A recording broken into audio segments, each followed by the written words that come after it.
people used to call me kind of a bloodsucker. Yeah. So it just reminded me of that. I always advocate, go for an MBA. It's always helpful. If nothing, you learn a lot. NSS activities are taking a lot of my time. Got So it. academics, NSS, and then friends. That's how I would divide my time in the campus.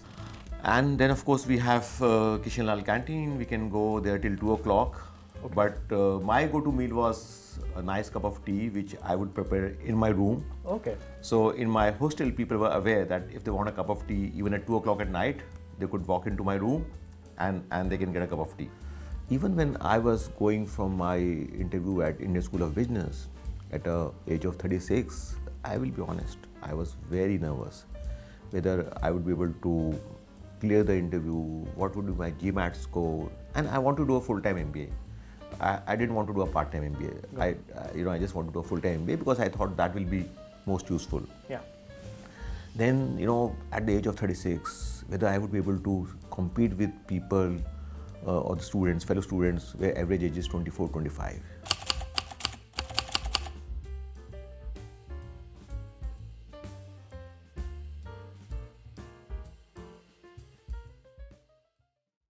Hi, we have today Mr. Alok Aggarwal from Brookfield Properties. He's a CEO and the managing director there. So welcome to the IIT Delhi, Delhi Talks. Thank you. Thank you, Akhil. Sir, could you tell us about your time in IIT Delhi? Today I'm sitting in IIT Delhi, and it's actually always good to be back at IIT campus. At IIT Delhi, spent 4 years, I think best part of my life. It was 4 long years, living like a dream. Of course, first year was slightly tougher, and then things eased out, and we made friends. Of course, there was a pressure to perform in terms of academics, and also there were so many opportunities to keep doing something. That was always there. And then second year onwards, I started getting involved in National Service Scheme. That took a lot of my time. I was GSEC for NSS as well. So I would say fun, enjoyed, and still cherish those memories. I would say that. So what was the year when you had entered IIT, and what stream did you choose at that time? So yes, I entered IIT in 1982, 4-year batch. I applied for mechanical and civil. That was what I wanted to do. My first preference was mechanical, second was civil. I didn't get mechanical, so I ended up in civil. That's where it ended. Was it a contributor to your trajectory of your career, taking civil engineering? Well, yes. Actually, if you really see how my career has panned out, I started working in engineering companies as I passed out of IIT Delhi. And gradually, after 10 to 15 years, I moved on from engineering companies to real estate companies. Yeah. But I was doing engineering jobs. Okay. So my first real estate company was Mahindra Realty. And I did a development for their first project in Mumbai. That is how I moved on from engineering to real estate companies. And then when I did my MBA, which is from ISB, then I was really moved in from development to business development to investments, and that is when I full-fledged moved into, I would say, real estate, and that's how my career has shaped up. So there has been a gap between your finishing up your bachelor's and getting into ISB. Do you think is that transition, that MBA, is necessary for folks who are now currently studying in IIT, or how does it change your career?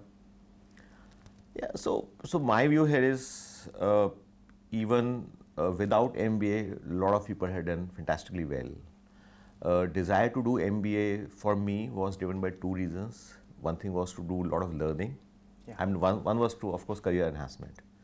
I missed out doing my MBA after IIT Delhi, after passing out of IIT Delhi. I did have admission from IIM, but I missed that out. I think I didn't have full conviction. But as times progressed, I thought I need to get back to classrooms, kind of a catch up with the Word. And I thought Word has really moved ahead. And after I joined my MBA, I realized how much Word has moved ahead and how much I've been left behind. So desire to do MBA was to catch up with the Word in terms of knowledge. and of course to move your career to a different trajectory. I think both happened with my doing MBA, and I always advocate go for an MBA. It's always helpful. If nothing, you learn a lot. Not that people without MBA don't do good, but with MBA, chances of doing good improves a lot. So coming back to your campus life, so what was the studies like? And as you mentioned, you were the GSEC for NSS, right? So how do you sort of accommodate both academics and the exposure to the world as well as these extracurricular activities? Yeah, so it was a 4-year course, and after first year things have eased out a bit actually, and we did have study groups in hostels. We could take help of each other, and honestly speaking, I was not a great student. I was not among the top performers. So I studied what I could do, and then balanced time I spent activities. I spent time with the National Service Scheme. Got it. So do you have any fond memories from your hostel days? Any traditions that used to happen? Would you want to share? Yeah, actually, I remember now, since you're saying, people used to call me bloodsucker, because we used to organize blood donation camps, and in every camp our target was to better than the next camp, and we did set records in terms of how many blood donations we could collect. So people used to call me kind of a bloodsucker. Yeah. So it just reminded me of that. But what about your other aspects? What about daily life? What did you like to do? Were there any addas you frequented? What meals did you eat? So interestingly, a lot of people, I would step back, and a lot of people say that food at IIT campuses or IIT Delhi was not great. But if you ask me, food was great. Our mess used to serve great food 3 times, 4 times in a day. I love the food, so no complaints there. And then of course we have Kishan Lal canteen. We can go there till 2 o'clock. Okay. But my go-to meal was a nice cup of tea, which I would prepare in my room. Okay. So in my hostel, people were aware that if they want a cup of tea, even at 2 o'clock at night, they could walk into my room and they can get a cup of tea. So I would spend a lot of time in my room or with NSS, because that was taking a lot of my time. NSS activities were taking a lot of my time. So academics, NSS, and then friends. That's how I would divide my time in the campus. That's great to hear, sir. But what about when the transition happened, when you passed out from IIT and ventured into Mahindra reality? So how did your routines change? Did the habits that you inculcated back in IIT, did they help, or did you need the field to change something? No, so Mahindra reality, something happened later, about 15 years later in my career. Okay. Before that, I did some other jobs. But yes, I think what important was that IIT Delhi, going through 4 years of grind, gave you a lot of confidence to be able to face the outside world. And whenever you were in doubt, or whenever you are in self-doubt, whether you will be able to do it or not do it, I think you have to just go back and kind of think that, I was at IIT, I did reasonably well. Why cannot I do this again? Let me make an attempt. And that always helped me in very good, very good position. So the confidence which you got at IIT, the exposure which you got at IIT, I think that was invaluable. Even when I was going from my interview at Indian School of Business at the age of 36, I will be honest, I was very nervous whether I would be able to clear the interview, what would be my GMAT score, and I want to do a full-time MBA. I didn't want to do a part-time MBA. I just wanted to do a full-time MBA because I thought that will be most useful. Yeah. Then, at the age of 36, whether I would be able to compete with people or the students, fellow students, where average age is 24, 25. But then at the back of my mind, well, we have, got into IIT, done IIT, so that gave me a lot of confidence. And I think that is a very, very invaluable core, of my, I would say, takeaway from IIT education and my 4 years at IIT. So I would believe that you would have family at that time. So was it a difficult thing to manage, like a full-time MBA after leaving that sort of a job along with the family? So I think here I must admit, it was my wife who supported me to go for a full-time course, without her consent and without her support, I couldn't have done this MBA. I mean, that's something I must, I must admit. Without her support, this was not possible. The good part was that it was a one-year course. I left my job, went for MBA. Yes, it was tough, but I think at that time I was driven by desire to do MBA, and then because of support from my wife, my family, my friends, and my immediate family members, I could do it. So, sir, given that you have transitioned that much from a lot of different entities throughout your career and two great institutions at that, how do you think that trajectory has shaped your opinions now? And how do you, what sort of advice do you have for IITians who are currently studying and who are just passed out? So, couple of things here. I think if you're in a career where the growth is good, you are able to, you have the mobility within the organization, you are learning, I think then it's fine. You can continue in the same organization. But those opportunities are rare, and in today's time, they are getting squeezed out. There are not many opportunities where you can make your career, you can join after your graduation, undergraduation, and then continue for next 30, 40, 50, 45 years. So those companies are rare actually. So I think sometimes you need to change, and what this change brings is a lot of adaptability, a lot of flexibility. You work with different organizations, with different people. I think that really shapes your personality a lot actually. And if you're able to work in different environments, you're able to work in different people, that really helps you, as you move senior in your life. So that's fun. Now I would tell to my the students at IIT Delhi who are studying at present, enjoy the campus life, but at the same time when you pass out, whatever you do, give your best. That's very, very important. Give your best, to whatever you're doing. So that's one thing. Second thing is, I would say, make relationships, be collaborative. I think that's very, very important. As you grow in your career, you realize that taking people along with you is very, very important. And your soft skills start kind of become more important than your hard skills as you move ahead in your career. Be conscious of that. That's one advice I can give to youngsters today. But of course, youngsters today are far more smarter and far more, they have a lot of exposure. So, they are pretty well off that way. But what do you think is a key inflection point in a student's life that would actually make them a leader as you are? Or in terms of entrepreneurs or path breakers in that sense? I think the inflection point, if you ask me, is when people want to do it. And there's no age for it. You can be a leader or entrepreneur at the age of 20, 25 or 30. When you decide to do it, I'm sure all of us can do it. And when we decide to do it, we can take a plunge. There's no age for that. How do you think the institute has progressed in the time that you have progressed in your career since you were here? I think number of students at IIT Delhi, if I'm not wrong, was about 1,000 to 1,200 at least, overall, or maybe undergrad was only about 300, 400. Today, I think institute has more than 3,000 to 4,000 kind of a students. So we'll be able to, cater to that kind of students and different kind of courses. That itself speaks, I think, a lot about, IIT Delhi. And I think in last 35 years, I'm sure the alumni base would have grown. I don't have a number, but maybe 3 times, 4 times.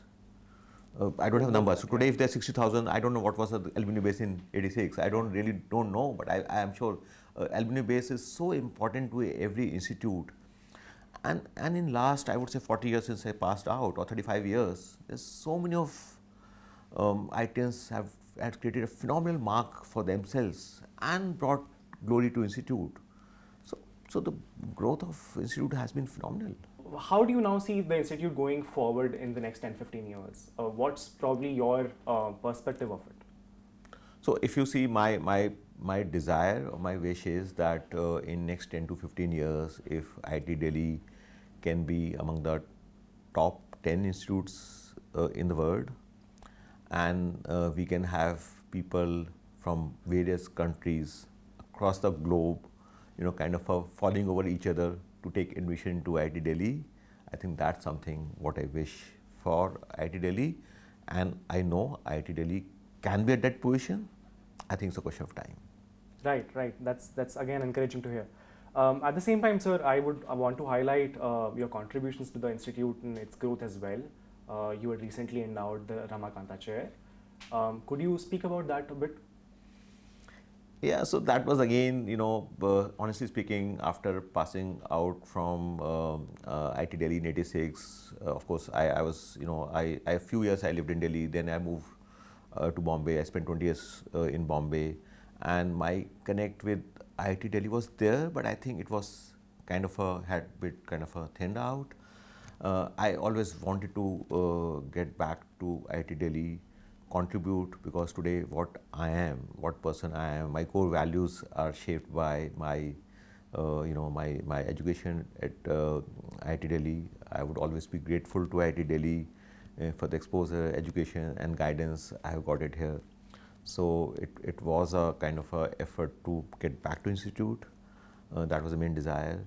And I think whatever we do will never be enough actually. This is a very, very small way to connect. But whatever we can do will never be enough. So that was one. And then we choose, when we talk to, in IT, we choose ESG. That's a topic which is relevant today, which is close to my heart. And even Brookfield Properties, there's a lot of focus on ESG. It's an upcoming field. So we thought, why don't we connect, IIT Delhi chair and ESG, and that's how it happened. That feeling of giving back is, I think, everyone should have, and especially people who are from this esteemed institution, they are doing well for themselves. And then the aspect of actually nurturing that for the future generations as well was very evident in your contributions. What do you think, sir, can alumni do still in terms of giving back or still nurturing that same space which produces future leaders? So, and that's a good question, and I can say that a strength of an institution, education institution, is determined by its alumni base and how well connected the institution is with its ex-students, and how much ex-students are connected with the college. So today we have a base of 60,000, and we can this alumni batch, entire alumni can do wonders if we decide to come back and see what we can do. I think more and more we progress here. We can find out what students want to do. I'm sure there's so much which IIT Delhi alumni can contribute in different fields. Yeah. Probably they're not aware. I think that's why the reaching out, connecting is important, and then people can find out where and all they can contribute. Absolutely. And so you'd speak about the alumni connection. What can the institute do better to engage the alumni as well? I think institute is, honestly speaking, doing a lot actually. But considering the large base we have, which is almost about touching 60,000, probably we can do a lot more. Having said that, I will tell you, a lot of people want to do a lot of things, but sometimes it gets lost out in taking initiatives. Sometimes, maybe just one connect, one discussion, one conversation can really spark the bond or the feeling of giving in. A lot of people want to do it, but it remains the idea. So I was wanting to do it for last 5 years. Yeah. But in last 3 years, my batch, we have been teaching IIT Delhi class 4 employees kids as a batch, and that made me come back to IIT Delhi 3-4 times, and that's where I could easily do it. So the point what I'm making is, a lot of people have an idea, they have a lot of thinking, but sometimes they get left out when a formal discussion or conversation is not happening. We wish you the best in your journey further. We really hope that you keep guiding us and the institute and the future alumni in terms of making a mark for themselves as well as the institution. And we would always welcome you back with open arms in terms of for what values that you carry from here and what values you bring to the institute as well. Thank you, sir. Thank you, Akshat. I mean, it's so nice to, sitting in IIT campus and talking to all of you. It's really a nice feeling. Thank you so much. Thank you.